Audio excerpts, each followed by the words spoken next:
কোন দুরূদ পড়লে আল্লাহ রসুলকে স্বপ্নে দেখা যায়। এই পর্যন্ত বহুত জনের রিপোর্ট চলে আসছে। একজন আছে দাউদকান্দিতে, সে তো এই পর্যন্ত রিপোর্ট দিছে যে আমি অনেকবার দেখে ফেলছি। একবার তো বলছিলাম কিন্তু মুখস্থ তো করেন নাই।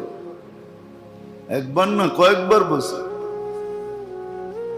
আল্লাহুম্মা সাল্লি ওয়া সাল্লি আলান নবিয়্যিল উম্মি ওয়া আলা আলিহি ওয়া আসহাবি।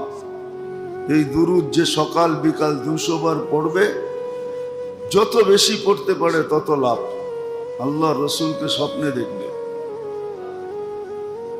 আল্লাহুম্মা সাল্লি ওয়া সাল্লিম আলান নবিয়্যিল উম্মি ওয়া আলা আলিহি ওয়া আসহাবি।